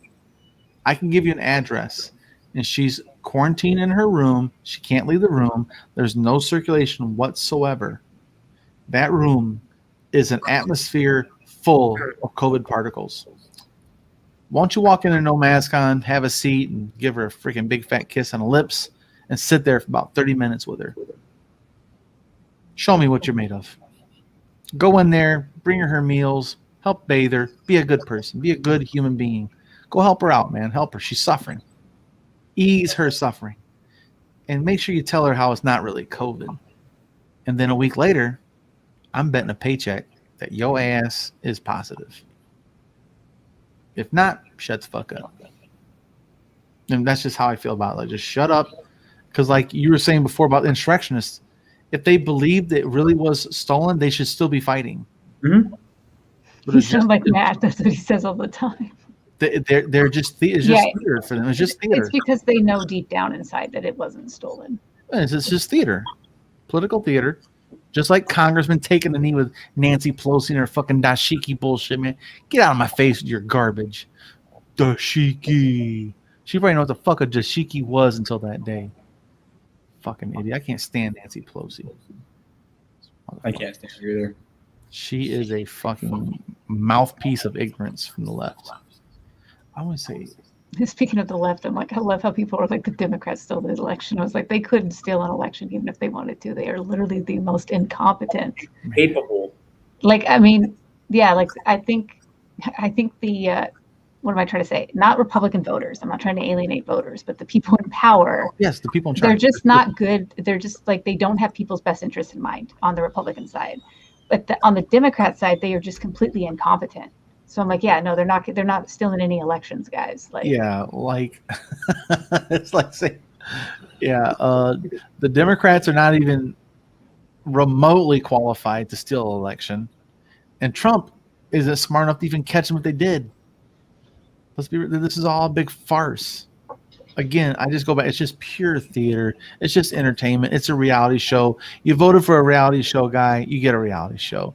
You vote for a clown, you got a circus. It's just what it is. Someone on TikTok told Key that the reason no one got charged after the insurrection is because it was all staged. So I mean, there's just a lot of hot takes with what went down on the 6th. It's all staged. Well, tell that lady got shot in the throat. You can get up now. She's dead. Tell that policeman's wife your husband was actually an actor. His brains got bashed in with a fire hydrant, but that's not what happened. Actually, turns out, by the way. Yeah, I don't know. I haven't looked into it. He pepper sprayed and he had a reaction. But it wasn't that. Maybe you got that wrong. But to your point, it's like, yeah, Ashley, her family is suing for like wrongful death and all that shit. And it's like, what the fuck? If there's been a clean cop shooting in the last year, that was the lady. Yeah, Ashley Babbitt. First of all, she was a combat vet, I believe, was she not? Yeah, she's a military. Yep, she's a Marine. And combat too, right? Yeah, not just combat vet. Yeah. Yeah, so she had some level of experience on the front lines, right? She knew what the fuck she was doing. She knew exactly what the fuck she was doing, and here's the thing. The motherfuckers don't understand. She's already in an inherently violent fucking position right there as it is, because they're holding the motherfucking line, which is the motherfucking capital where our motherfucking government is at the time of the motherfucking vote, right? That's right there. You don't know where they decided the final point was, but they made a decision that some point was going to be where they were not going to retreat any motherfucking further, and that was clearly the point. Because they didn't drop any further. They fucking shot her ass because she tried to breach the final fucking point. Yeah, okay, the actual doors of Congress. But I just want to add my 2 cents. She didn't deserve to die, because no one deserves to die. No, she deserved to die because she was trying to kill people in that situation. So her first. She deserved to be apprehended, but yeah, she deserved to die. In a perfect world, they should have. I wish they could have apprehended her without it being fatal. That's my take. I'm not saying you're wrong, Matt, or that I think you're a bad person. I just want to put that out there. Well, I think no, I don't wish death on anybody. When it comes, I really don't. I try not to. I can't say I don't. I try really hard not to, though. That's the best I can say about it. But she forced her own death upon them. That's just what it comes down to. And yeah, she was someone's wife, mother, daughter, sister, but she's not anymore because of misinformation, cultism, and ignorance, and anger and fear. She really thought they were trying to steal the election. She thought that if they could get Mike Pence and make him overthrow it, there was a chance. Like, that's how deluded. Think about it. Her getting in that room and shooting everyone changes nothing. It's over. It's still over. Like, to me, it's like arguing balls and strikes in baseball. I think that's outside. Well, I still call it a strike. Right. If you've ever seen an umpire go back, so right, that's actually a ball. Never, because they can't. They don't even have the authority to change their mind. It's not in the rules of the game. Just like our Constitution. It's been finalized. It's going to be done today, because this is what the Constitution says. Today is the day, the 6th of January. Doesn't say the 6th at midnight, 12:01 on the 7th. Today. That's why they got back that night and got it done before midnight. They had to. That's their job. They're not allowed to leave without that thing being finalized. And their whole point was delay it by 1 day is considered a victory. That's what that Jackoff said. What's his name? The fucking lawyer's in deep shit with the sweaty hair dye. Giuliani, yeah. So Giuliani called the wrong senator. He's trying to call Tuberville's stupid ass, and he called some other congressperson's cell phone. Oh yeah, thank you. Ariel's got me. He called the wrong office and said, "Hey guys, can you just find a way to delay it by 1 day? Just delay it by 1 day." That's their goal. It wasn't to overturn it. It was a bullshit punk ass virtue signal. Say we have the power to delay it by 1 day. Ha ha. And they didn't care. So they didn't care how many people got hurt, killed, maimed, destroyed. They want this little tiny victory to say, "Don't." Next time we'll make it a week or some shit. You know what I mean? Like we'll overthrow it next time. We have the power, the numbers, and you build the cult. That's more of a cult. That's a recruiting tool. See what we did? We can do it for another day next time. It'll be a year. It'll be a month. We're gonna have Trump for president forever. You know, so that's what I don't like about this. They came at it. Of course, that's stupid to expect anything else. But their whole goal was revealed by Giuliani's phone call with Tuberville. And thank you, Senator, Congressperson, whoever that was that gave it to the public. That was just a great voicemail to hear. And talk about a guy that's up shit creek without a paddle, man. You thought that dude's hair dye was rolling off the side of his face at that press conference. Boy, he's going to be shitting buttermilk real quick when he gets to jail because he is in deep shit. He's a lawyer. He knows what kind of shit he's in. Well, he used to be a lawyer. He's actually disbarred in New York now. I think is justified. Were he like outside of a lawn care service place that he was like giving a speech? Yes, it was. So it was supposed to be the Four Seasons Hotel, but it ended up miscommunicating that, and it was the Four Seasons Gardening thing, which was like on a little strip mall right next to like an adult sex shop, and it looks, yeah, dude, it was fucking poetic. It was poetic, especially with Giuliani. Like, well, over here. When in Rome, Borat, you know, he's been punked so many times with people. That one lady got in that room and he took off his pants and shit and did that weird tuck. And the Borat thing, I'll be right back. Yeah. So the video's blowing up, but I'm getting mentioned a lot, so I got to make sure no Trumpers are trying to take my ass down. Gotcha. All right, so I think we're gonna kill it here, because we covered 3 of them. The 4th one's gonna take. This started 10:45. I got to get my shit together. Yeah, he says, I think it was Mike Lee who T originally called. T? Oh no, Giuliani. Mike Lee was the congressman. Thank you. Yeah. And Nicholas says, in a perfect world, action equals equal consequences. Everywhere else is spin. Yeah, sure. But yeah, so Michael's got Michael, that's you. Not Matt. But yeah, so Matt had to check out, guys. So he's blowing up. This is a good thing. But the big thing is, guys, if you're on TikTok, go follow Massive Collective Action first. And then there's a whole list of all of us on the Trickle Up's website. I have us 4 to start with that are most active, and we're actually trying to lead the way forward for everybody. But follow everyone in the Yang Gang on TikTok. We're all going to work together. We're going to collectively amplify everyone's voices. Ariel's another one. Nell Nieves, Kitty, Michael Patrick. Yeah, Resist for Humanity, and shit. Who's the other one? The lady with the shorter haircut, the blonde hair. I Eat World Peas. I Eat World Peas, and then there's Braces for Impact, and the young kid. UBI for All. No, Eddie. the other one. Yeah, him. But there's the other guy that's really angry. Like Matt says, I mean, you can hang out. Shit. I can't remember his Twitter handle or his TikTok handle. But we're gonna work on Alex. Alex, yeah. Alex, yes. He's got a weird name for his. I can't remember. Yeah, it's Alex RIP 8 to 24. Oh yeah, for Kobe. But yeah, so make sure you guys just interact, man. If you see us, just comment. When you come to a video, like every comment. That helps us trigger the algorithm. And so we're gonna try and work together to amplify our message, man. and move us forward and take over TikTok. We're going to take over everything we can get our hands on. YouTube, probably not so much. But we're gonna use YouTube to our ability to help spread our message everywhere else, though. So, but yeah, guys, thanks for joining us. We'll see you guys next time. And like always, yang gang. Bam, we're done with that. All right, good. But yeah, Ariel, if he wants to jump back in here. Hey, Ariel, can you hear us? Yeah, I can hear you guys. All right. Yeah, we're done.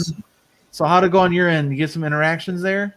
Yeah, no, just a little bit. It was kind of slow. It's the first time. Yeah. And we can keep planning this out better. So we'll try to get on Sunday night. And if you're available, same time, we'll try it again. And we'll try and pump this out quicker ahead of time to say, hey, go on Spaces. You can talk about it. And like you have a verbal comment section there, Right. Yeah. That's what I like about that.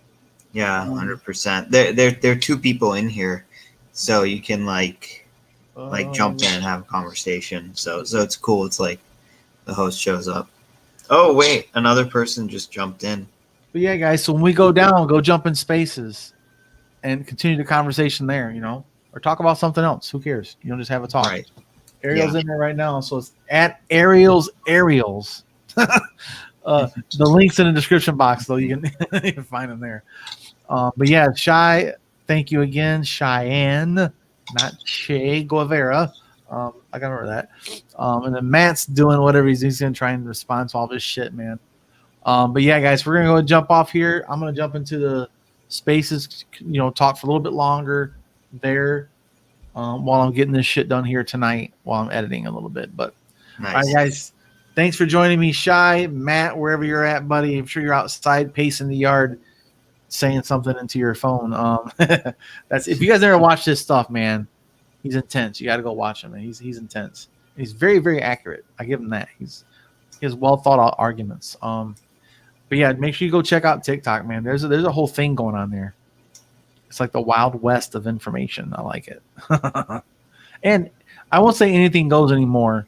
I've got quite a few a couple of guideline warnings here lately, just for reacting to a bullying, threatening, demeaning comment, and I react to it, and then I get a guideline strike. I'm like, what? But that's the world we live in. Fucked up. It's but yeah, Ariel, thanks for your time, brother. I'll see you in your space in a minute. All right. We'll cool. talk soon, Shy, of course. And then we'll do it again on Sunday. It'll be me and Mia on Sunday. So Shy and Matt, we'll talk about if you guys want to try it again next Thursday, see how you feel about it. Yeah. I'll show up either with Michael or Matt. I don't know which one it'll be, but yeah. Yeah, or we can bring all three of you guys, and I can get out of the way and kind of let you guys lead it, and I'll just be in the background like where Ariel's at. I'll be in the background, and me and him will both be in the spaces talking to people, and I can also private chat and trying to, help direct, if you will, from the background. Be like, okay, don't forget this and that, because the intro, outro, stuff like that. Actually, I'll type it out for everybody because I have a routine. But yeah, guys, so that's how the sausage is made here at the Trickle Up. It's ugly and gross, but it tastes good going down later, whatever. But yeah, guys, thanks for joining us, man. I'm going to log off here, and you'll be seeing some clips of all this stuff. I'm going to make some clips. I'm going to tag everybody that's here, of course. And no tips tonight, guys. Sorry. Damn it. Yeah. But we'll work on it, man. But all right, guys, take it easy, man. Yang gang.